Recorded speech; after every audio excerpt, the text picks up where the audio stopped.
Hello, everyone, and welcome. This is Linda Martin, co-director of Mission Cure.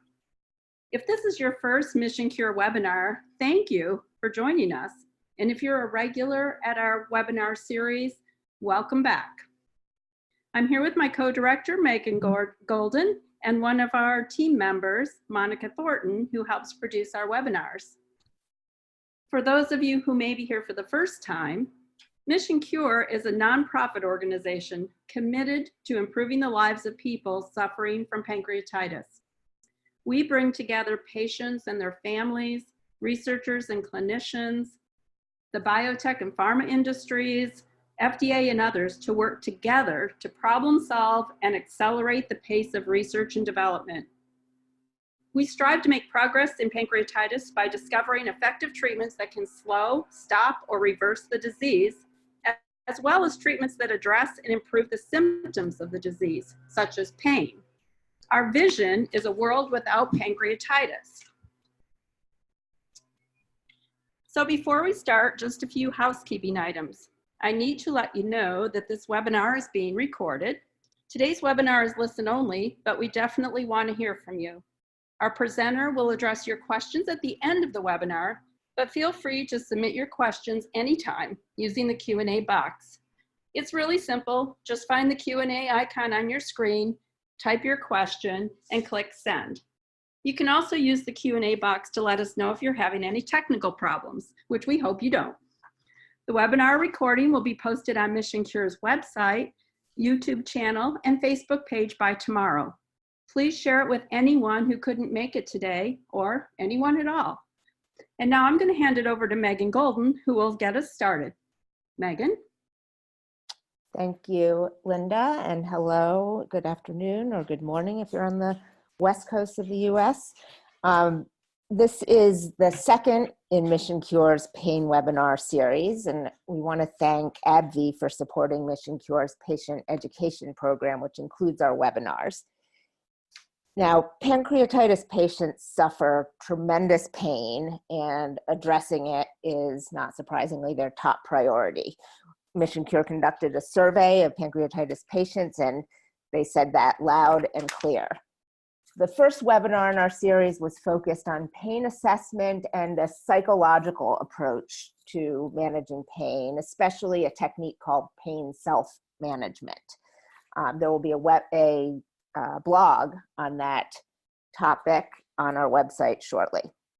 This webinar is focused on more of a medical approach. Dr. Freedman will discuss various pharmacological and other medical treatments for pain. I want to let you know in advance that he will discuss opioids as one option, but this webinar will not go into detail into the horrible situation that I know many patients are facing with the opioid crisis. We know that a lot of people are being force tapered or abandoned by their pain doctors. Mission Cure is planning another webinar to discuss that issue, as well as the process of getting off of opioids once you're on them, if you should choose to do so.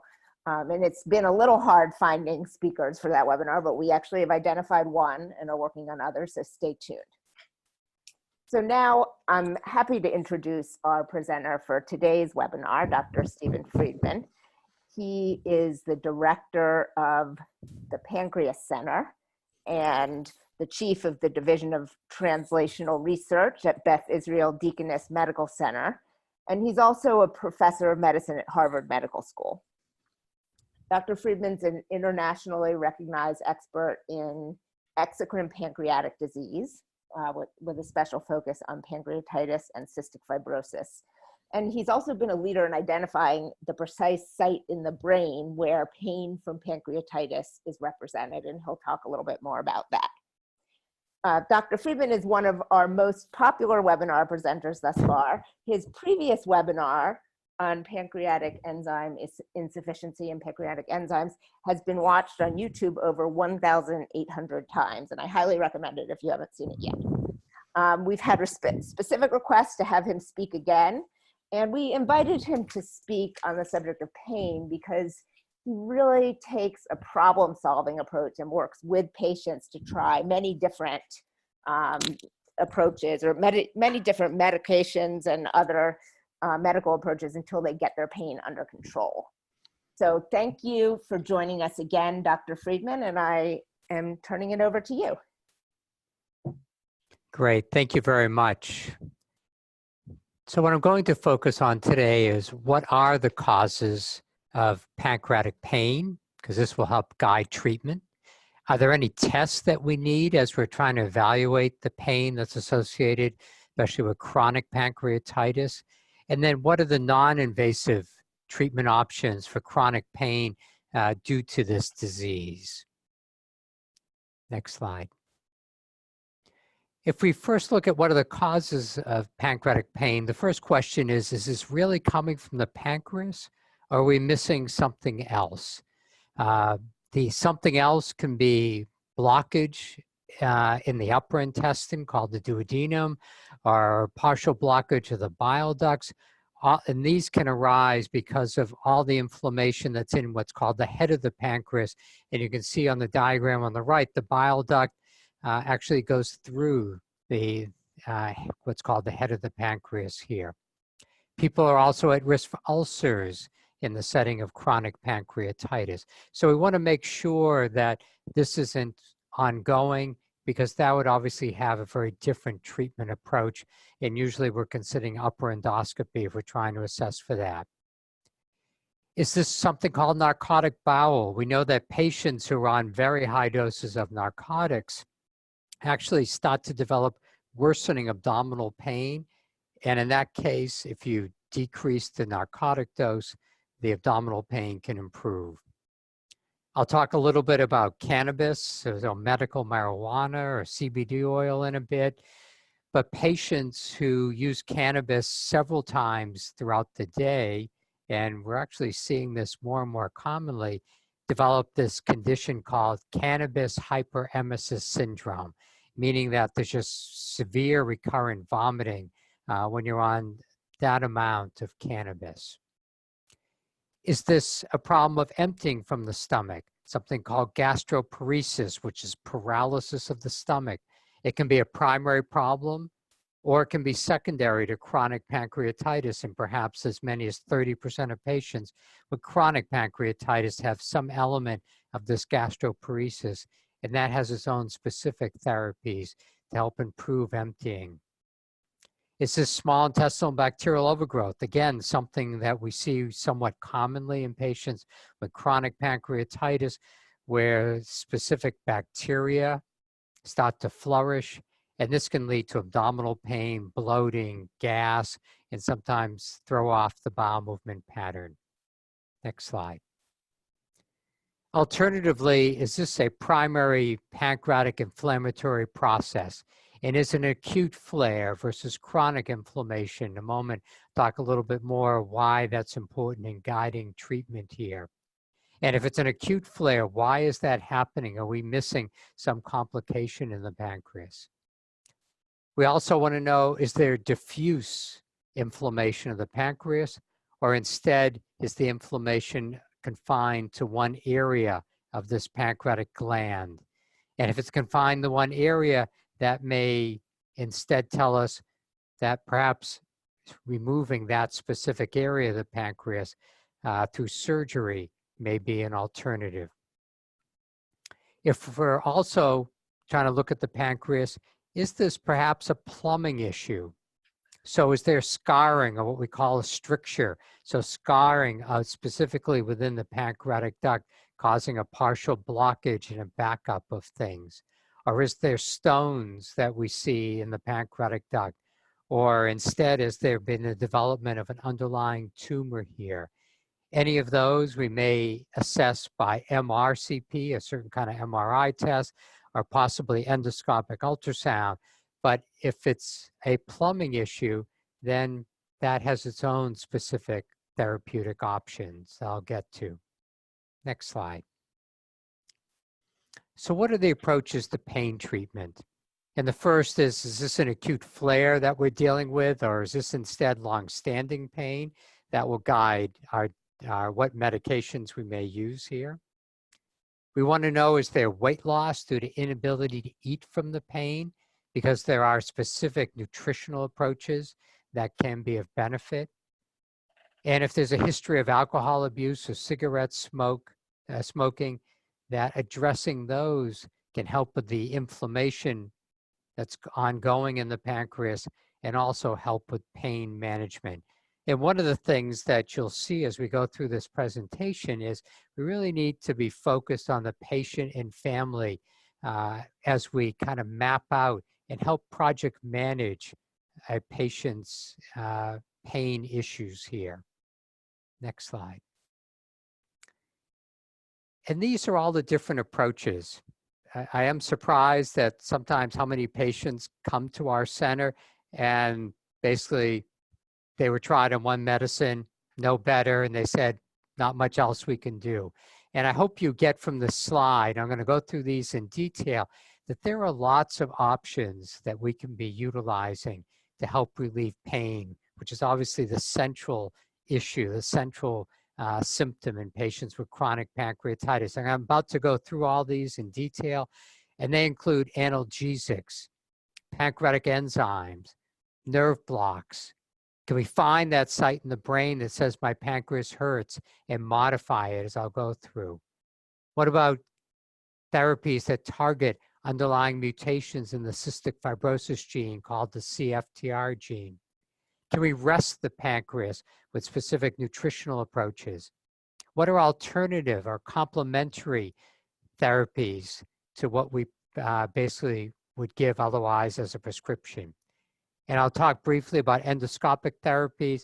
I'm just going to touch briefly on surgery, but not go through that in detail since there was another webinar on total pancreatectomy, potentially with autoislet transplant as an approach.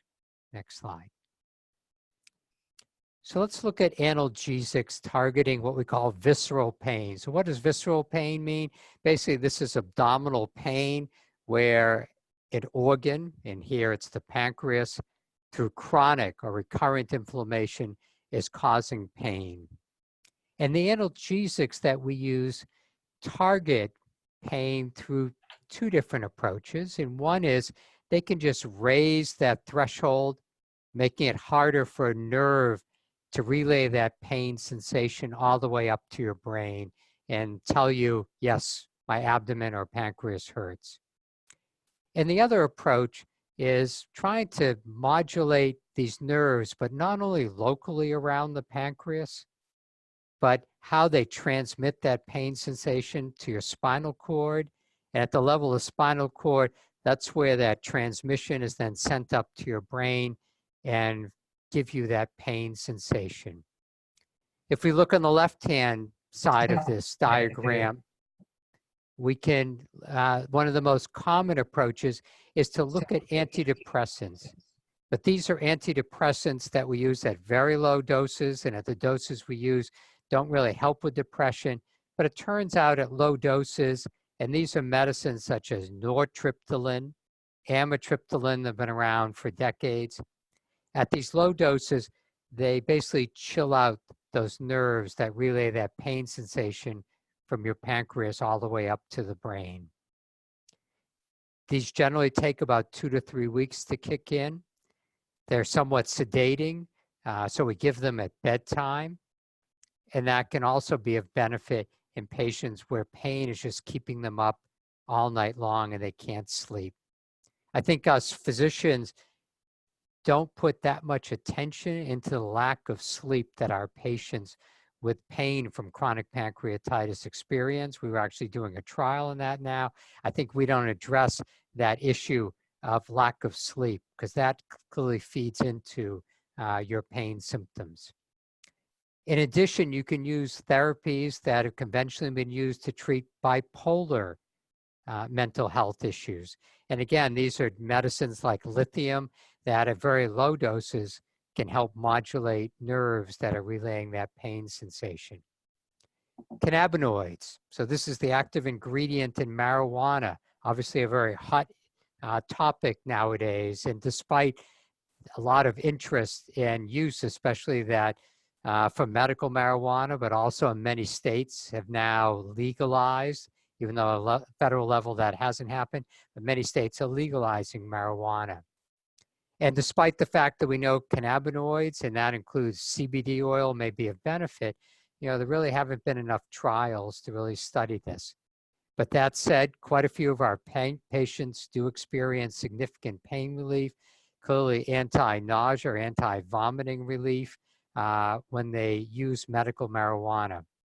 CBD oil may be of benefit, totally unregulated industry, so that makes it a little bit hard to know what to recommend. But again, lots of anecdotes that can be of benefit. Medicines to treat seizures called anticonvulsants may sometimes also help with this visceral pain and can be of benefit. And then medicines such as gabapentin, also goes by the name Neurontin, or pregabalin, which is Lyrica, may also be of benefit. And gabapentin, we use a fair amount in combination with antidepressants such as nortriptyline or amitriptyline. So together, this can all help modulate pain. Next slide. Opioids. I do want to emphasize that our goal as providers is to relieve suffering and pain. And it's clear that opioids in the short term, especially for flares of pancreatitis, may be of benefit. Issues, as you all know, is long-term use with dependency, and this has now triggered an opioid crisis given all the deaths that have occurred out there. So I think there just has to be very judicious use of opioids. It's obviously a major issue in patients who are on chronic opioid use, how best to handle this. And there's lots of implications for us prescribers, making it very difficult to prescribe it. The paperwork and the monitoring has now become enormous for those of us who are physicians who provide and prescribe opioids. I put this up just to give you a little background. In the state of Massachusetts, if we write a prescription for a narcotic and a patient dies within 60 days, there is an investigation by the U.S. Attorney General's office in our state. So imagine, and most of us were trying to make this clear. So what if you have pancreatic cancer and we prescribe a narcotic because you absolutely need it, and then you die within 60 days? I mean, it's just really crazy what our environment now has unfortunately developed into here. Next slide.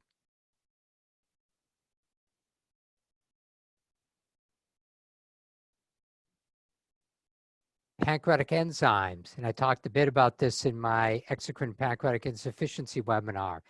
Viocase, which is the only quick-release form of pancreatic enzymes, may help the pain of chronic pancreatitis. This is based on multiple studies dating back into the late 70s. Other pancreatic enzyme preparations have shown not to be effective because they're slow release and you need the quick release version. And the reason the quick release version works is in the upper intestine, it's rapidly released and it triggers those sensors in the upper intestine so that if you eat a meal and you take the Viocase, it still fully digests that meal, but those sensors see the Viocase and they say, plenty of pancreatic enzymes. I guess even though there's a meal there, I don't need to release more.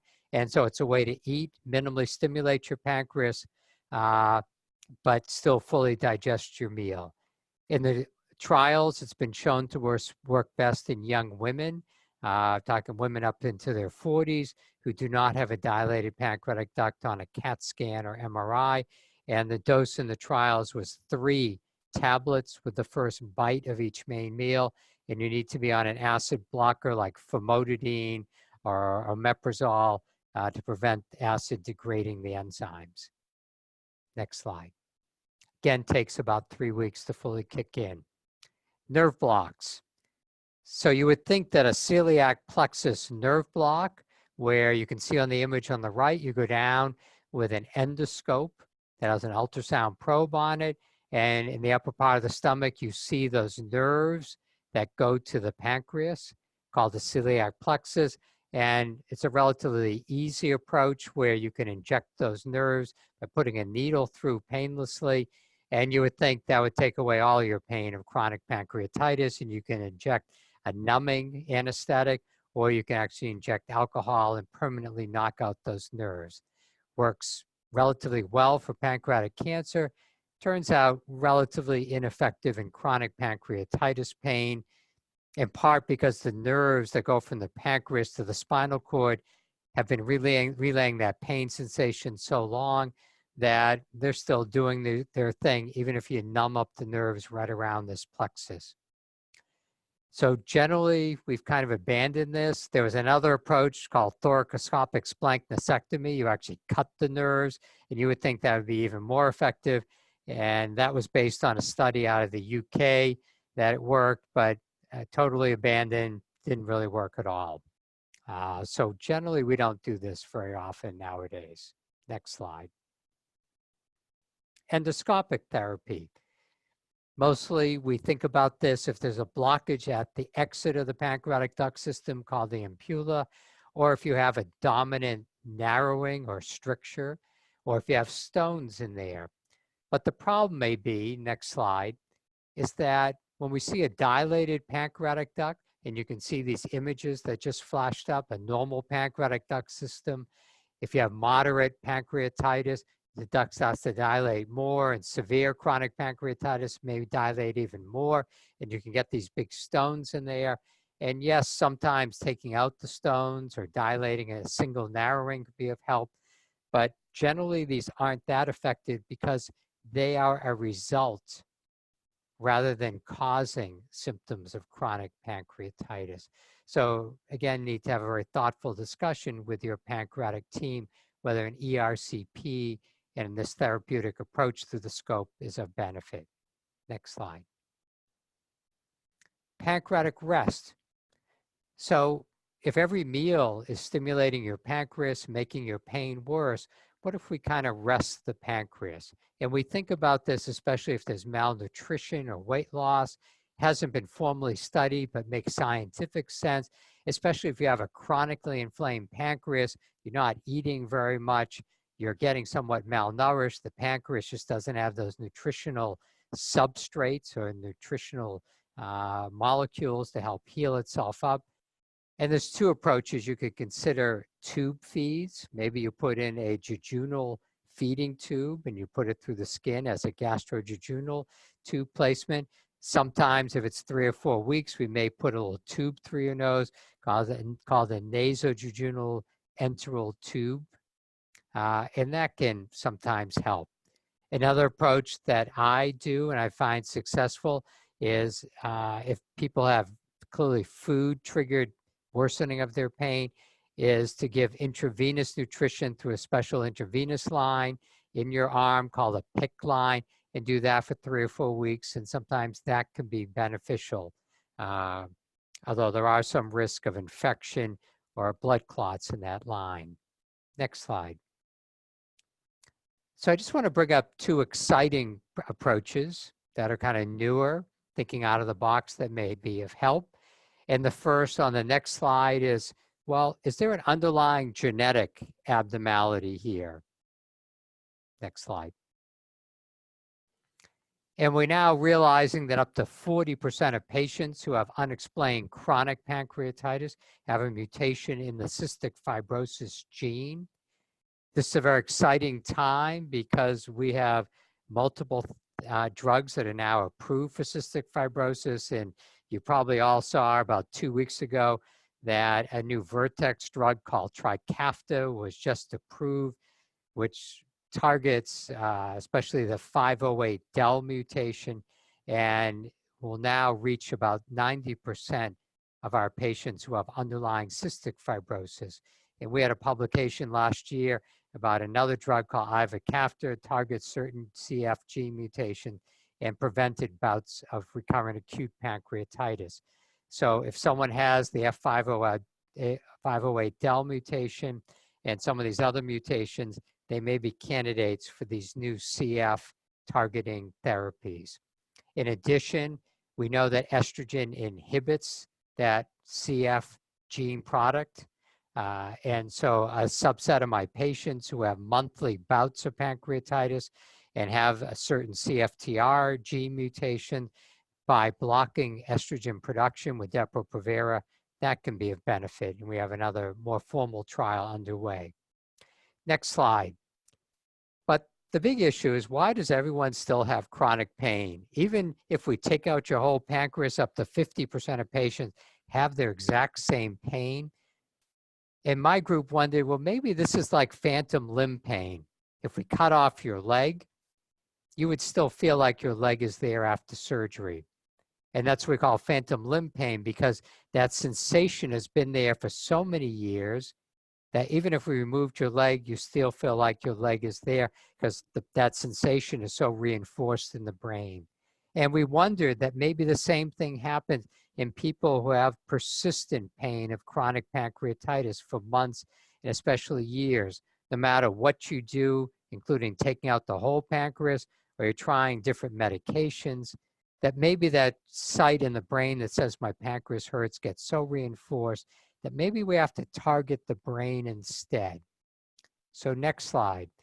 So I teamed up with a neurologist, Alvaro Pasqualeone, who was at our institution at this time, a neurologist, and he has a way of turning on or turning off any part of the brain called transcranial magnetic stimulation. Next slide, what you could do is you can fire in a little magnetic beam, next slide, with kind of laser precision and non-invasively, without any side effects, you can turn on or turn off instantly any part of the brain. And our goal was to try to find the site in the brain that says my pancreas hurts. Next slide. And 1 hertz turns off that part of the brain. 20 hertz instantly turns on that part of the brain. And so we did a double-blind small trial, sham controlled, meaning giving placebo. So the patient did not know what they're getting. Next slide. And what we found is that in 5 subjects, 3 of 5 who had chronic, long-standing pain of chronic pancreatitis, who were on chronic high-dose narcotics, 3 of 5 had complete resolution of their pain and actually came off narcotics when we applied that inhibitory frequency.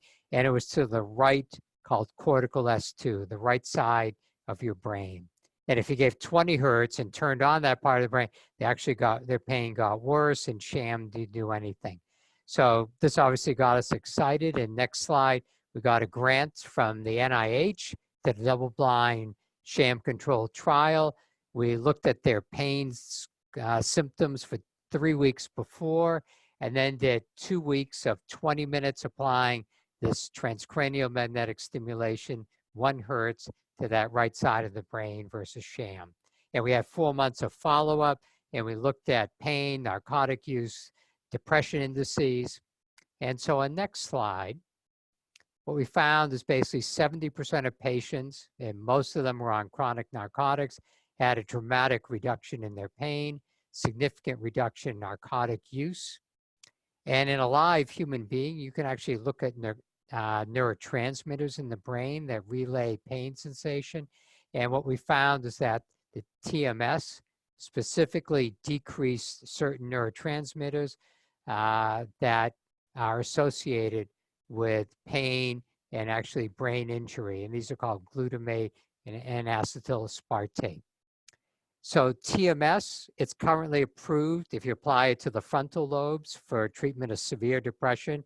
That's not my field, but works actually very well in severe depression in people who fail ECT, so getting shocked. And so this is available off-label at most major medical centers who use it for the treatment of depression. We're currently in clinical trials looking at a simpler version called transcranial direct current stimulation, where literally, and you could probably do this at home, put on a headband with a 9-volt battery and apply that magnetic stimulation over that part of the brain. Next slide. Alternative therapies, not to be ignored because they clearly play a role here in addition to our pharmacologic and other approaches. And this includes herbs and diets. I mean, it hasn't been studied probably as rigorously as we'd like, Quite a few of my patients swear by ginger. Definitely helps nausea and vomiting, but perhaps helps with pain. Acupuncture, and it's not just one session, can definitely be of a benefit here. Meditation and mindfulness, clearly the brain plays a big role. I'm actually a power yoga kind of guy. Not that I'm the master of this, but absolutely can make a difference in how you approach pain, controlling the breath, and easing up on your sympathetic drive that makes pain worse. But also things like Tai Chi, in addition to yoga, can help. In fact, there have been now controlled trials of Tai Chi, for example, in advanced congestive heart failure, making a huge difference. Clearly that mind-body interface, very important here. Next slide. So I hope I've given you what I think is just lots of alternatives, lots of approaches. So there's clearly hope in patients who have chronic pain. It clearly requires a stepwise, thoughtful approach. And I sit down with my patients for 60 to 90 minutes in an office visit. I don't think you can do this in anything less. And I map out what is our stepwise approach using both Western approaches, so prescriptions, but also complementary and alternative approaches here, and whether or not any further testing is required, whether that may be genetic testing, whether that may be more imaging or things like that. I always tell patients, if I'm getting a test, even a blood test, how will that change my management? Otherwise, there's no role to go through more testing. I get lots of patients referred to me who have had many tests, but no one's really put them on therapies to try to make their pain better. And there are lots of options here. And I like to map out every 2 to 3 weeks what I am doing until I get your pain better. And it really is a stepwise approach. And I like to hear from patients, what do they think would benefit them? Because patients and their families, they know what potentially will help here. And I'll potentially bring in a pain clinic. They're not always helpful, but they can be of benefit here. And I think, as you've seen, there are newer modalities, including brain modulation and therapies that can target underlying genetic abnormalities, including the cystic fibrosis chloride channel. Thank you, and happy to entertain questions. Great. Thank you very much, Dr. Freedman. And there's already questions coming in. Before we jump into them, I just want to mention a couple things from the Mission Cure perspective. This is Megan Golden speaking. On the new opportunities to address genetic drivers of chronic pancreatitis, Mission Cure is actively pushing forward on that and are in discussions with several companies to essentially try to convince them to devote resources to testing these cystic fibrosis modulators for chronic pancreatitis, and I think making some progress on that front. And then I just wanted to comment that Dr. Freedman describes what he calls the stepwise approach, where he tries one thing and sees if it works, and if it doesn't really works with the patient, to try something else until the pain is under control. And we know that some of you may have a hard time finding doctors who will take that approach. And so we at Mission Cure are working on ways to get more doctors to adopt that kind of stepwise approach for pancreatitis pain. But one thing that might help is that there are international pancreatitis pain guidelines that were agreed on by experts in 2017. And in a minute, I will post a link to our website where we have those guidelines, and we'll also make them available afterwards. And they're really written for doctors and researchers, so they're kind of hard to follow from a patient perspective, but they may be a good resource to bring to your doctor if you're not getting the treatment that you need. So with that, I want to move on to our questions. One question, our first question, we know that opioids have significant dependence issues, making it difficult and potentially dangerous to stop using them. Are there similar issues with gabapentin and antidepressants? And if so, how do you deal with those risks? So great question. There aren't for things like gabapentin and antidepressants. Antidepressants, I mean, if you took an entire bottle, you can overdose on them, but they don't make you dependent on them. So generally not an issue. In addition, as probably all of you on this webinar have realized, usually one agent is not enough. And so we're usually thinking about, is this gabapentin and a low dose antidepressant like nortriptyline, amitriptyline, plus perhaps Viocase. So it's usually a multimodal approach to treating the pain here. Thank you. And speaking of Viocase, how do you get these medications if your insurance does not cover them? And I believe that this person has had trouble getting Viocase covered. Yes, we're in this environment, unfortunately, that many drugs are no longer being covered. And thus, I think most of us who are physicians spend a good chunk of our day dealing with prior authorizations. That said, most insurance companies do not cover Viocase, but if you do a prior authorization, you can easily get it approved. I'd say I can't think of anyone who we could not get Viocase approved in the past year or two. But it does require some effort from the physician or their office to go through a prior authorization. Almost everyone has been on enzyme. So normally what we will do for prior authorization, make it clear, number one, Viocase is the only pancreatic enzymes that's been shown for the treatment of the pain of chronic pancreatitis. And number two, usually people have been on some other enzymes which we know don't work, and we say, yes, we tried others, didn't work, and that generally always works for us getting the insurance to cover, maybe not all of it, but to cover. We at Mission Cure may be able to gather some resources that people can bring to their medical offices on that. Here's another question. Why does dilated pancreatic duct occur in chronic pancreatitis, and why is it detrimental to the patient? So it can occur for two reasons. Number one is that there's a blockage of the pancreatic duct and things back up, just like if you block the drain, and then the pancreatic duct will dilate.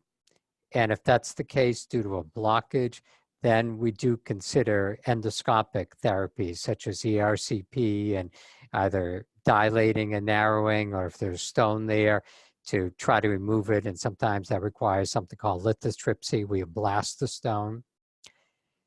However, pancreatic duct can also be dilated because all the tissue around the duct has been inflamed and scarred and begins to atrophy, which means kind of wither away. And as it withers away, the pancreatic duct dilates up. And so in that case, the ductal dilatation is not because of a plumbing issue or blockage, but rather it's just because of the underlying inflammation, scarring, and withering away. And in that case, any kind of endoscopic therapy will not have an impact. And we know that pancreatic juice tends to form all these plugs that precipitate out as part of the underlying problem of chronic pancreatitis. And those plugs, those protein precipitates, also are the site where calcium starts to deposit, form stones, and thus the stones are not unusual to be secondary, not a primary problem. There used to be lots and lots of ERCPs. Patients got 20, 25 ERCPs, but I think it's become clear, pretty uncommon, that ERCP will have a therapeutic advantage. But still, you need a very thoughtful discussion with your GI and pancreas team. Is a dilated pancreatic duct detrimental? Detrimental only if it's truly due to a blockage and we need to relieve that blockage. Thank you. We have a lot of questions, and I'm inclined to just go through them pretty quickly here. I'll give short answers. My son uses a very low dose marijuana and I'm not sure if I'm pronouncing it correctly, kratom herbal supplement to mitigate his pain and nausea. Doctors, of course, advise getting off the cannabis entirely, which means relying on Reglan. What is your opinion? I think we have to listen to our patients. And as long as they're not doing something that we think is causing harm, but rather is helpful, then I think we should be open to these suggestions here. Obviously, we don't want to encourage illegal behaviors, but there are cannabinoid receptors, so the receptors for the active ingredient marijuana in our GI tract, in our nerves that regulate our whole bowel function. So not surprising, it would have an impact here.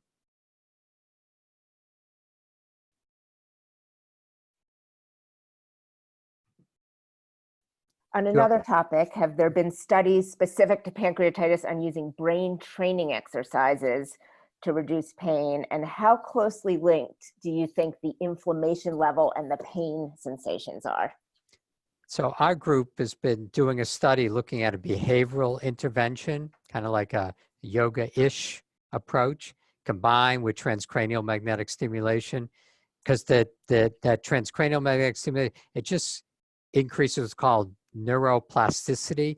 It makes it so your brain can learn a behavior much, much more rapidly. For those of you who may go hunting on the internet for TMS, you'll see, including TDCS, people are using it to try to learn how to play the piano much, much more rapidly, or learn other things like that. It just makes your brain learn things better. If you combine TMS with like a yoga thing, would that help even more with the pain? This is something that we're looking into here.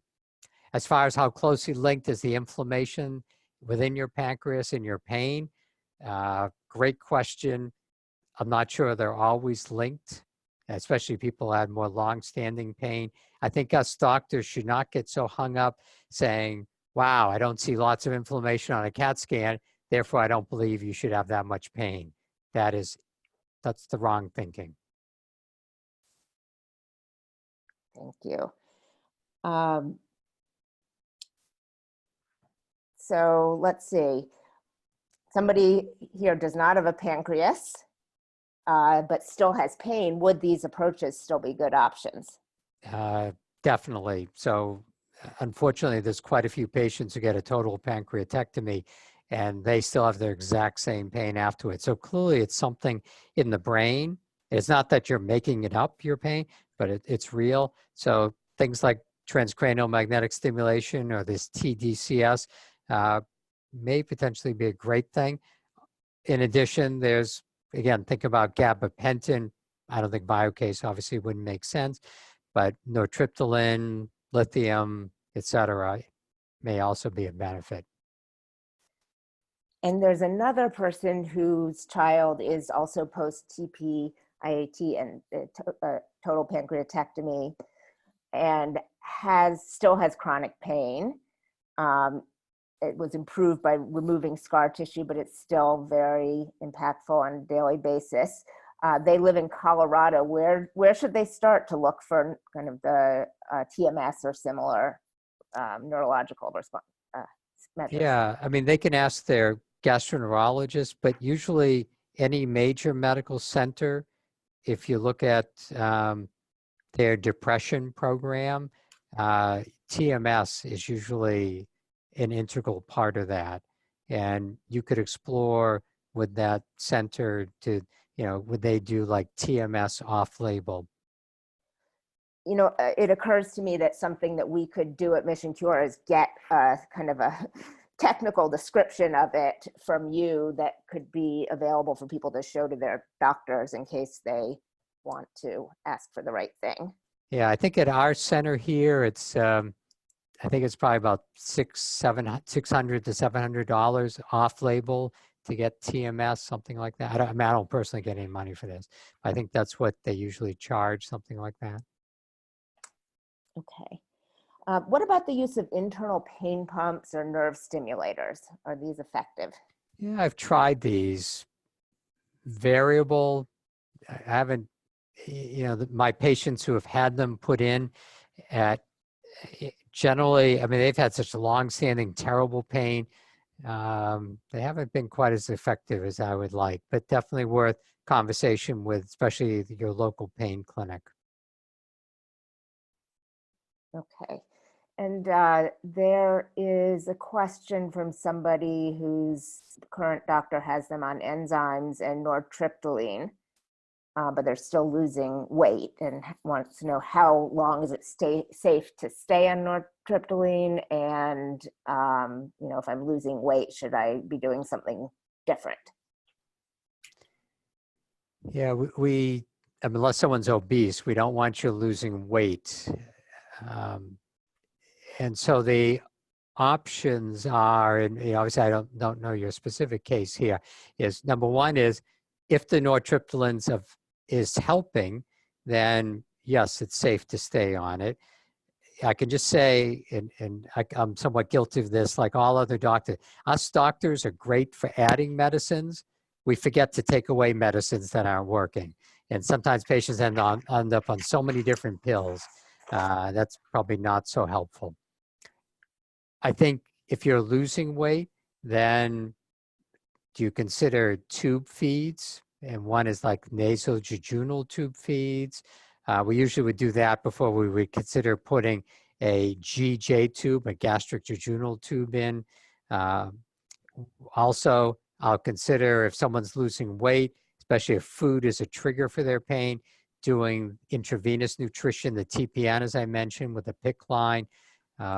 You know, not unreasonable to think about that. You know, again, I think just a thorough discussion with your gastroenterologist or pancreatic specialist, what makes sense. Great. And are there any resources that you can point us to with regards to using diet and herbs? Most of the information on nutrition refers to weight loss or more common illnesses and not pancreatitis. I probably have about a 20-minute discussion with my patients about nutrition. I think especially adult gastroenterologists aren't trained so much in nutrition anymore. As far as herbs, aren't a lot of controlled trials. I mean, you can see what other people have done. I said ginger definitely helps nausea and vomiting. As far as diet, I go through a very long discussion of the types of fats are important. I know we tell patients don't consume more than 30 to 40 grams of fat per day because fat is the most potent stimulus for turning on the pancreas. But it's also the types of fats. It turns out omega-6 fats, which is typical for our Western diet, so that's vegetable oils, red meats, they are the worst thing you can eat. They turn on inflammation. They're somewhat pro-carcinogenic, so they don't help. So I like to have my patients consume more omega-3 fats, cold water fish. They're very anti-inflammatory. Omega-9 fats, olive oil, canola oil, relatively anti-inflammatory, relatively anti-cancer. So if you enrich more in those kinds of fats in your diet, perhaps that can also help with inflammation of the pancreas and perhaps somewhat with your pain. And since we don't have the full 20 minutes to go through all of your tips on this, I think that we have actually gotten a request for a webinar on nutrition and diet. So we will put that in our lineup for one of our next webinars and get more information on that. Diet should not be underestimated for its impact here. Great. There's a question about what does off-label mean? And well, Steve, do you want to take that? Sure. Off-label just means that the FDA has not approved whether it's a drug or a device for a specific indication.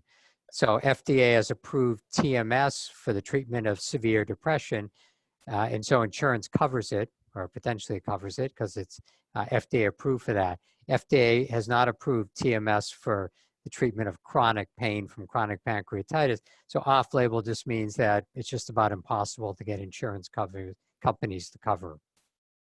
If a drug has been approved for one disease, it is legal for a doctor to prescribe it for another disease, but insurance may not cover it.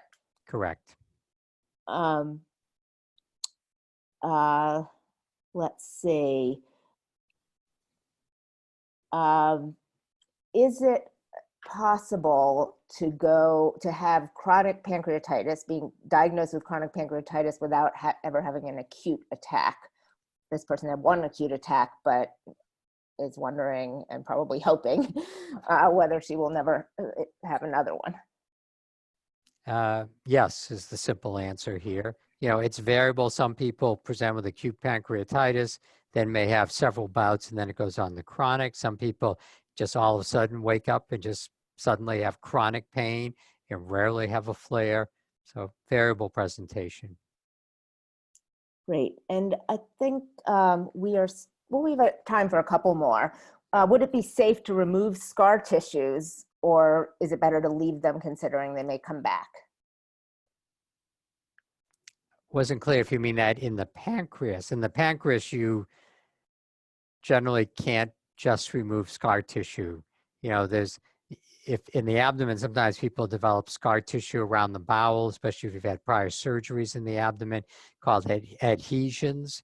But in the pancreas itself, it's otherwise removing part or all the pancreas if you wanted to surgically address scar tissue and inflammation. Okay. And can long use of wellcall, which cause pancreatitis? Wellcall? W- Wellcall is a bile salt binding resin. We use that sometimes lower cholesterol, but it's very constipating. We mostly use it to treat bile salt malabsorption, which can cause persistent diarrhea. I've never heard of wellcall causing pancreatitis. Doesn't absolutely rule it out, but haven't heard that. Great. And let's see. I think we have time for one or two more. Somebody commented that her son has benefited from simvastatin to help his appetite and reverse his weight loss. I think it's more of a comment. I know that there's actually clinical trials underway of simvastatin for chronic pancreatitis. Yeah. I mean, one question is, would that help with the inflammation in the pancreas? Theoretically, it may. As far as appetite stimulants, medical marijuana works pretty well. That's one of the main reasons people use it. Another reason why we use it in cystic fibrosis patients who are losing weight. You know, we do things like cipraheptadine, Marinol. Marinol is kind of trying to get the active ingredient, marijuana. Low dose mirtazapine, which is an antidepressant. We give that at bedtime, 15 milligrams at bedtime. That can help with appetite. Are they magical? Somewhat varies, not usually that magical, but they can help. And I think two more questions here, if we could do them quickly. One is, I think relates to a larger question. If I go with the nerve block therapy, how will I know when the pancreatic inflammation goes away and the pancreas is functioning as before an acute attack? And I think that goes to the larger question of it, in order to address the pain, do you have to stop the inflammation? So great questions. We don't, for the moment, have a magical cure that gets rid of the inflammation, with the exception being now, if you have underlying cystic fibrosis gene mutations that are causing that inflammation, we now have drugs that potentially target that cystic fibrosis gene product defect. Other than that, we can't make the inflammation magically go away and make people all better. So it's really addressing the pain. And I think whatever helps with the pain, if we can make that symptom get much better, that's great. We don't know, is that really making a difference? Is gabapentin or Viocase truly decreasing inflammation in that organ, the pancreatic gland? We're not sure, but if we've made your pain better, that's awesome. We tell patients who do respond, and actually in the TMS trial, our initial pilot, we had someone come off their narcotics completely. We didn't plan on that. And they were great.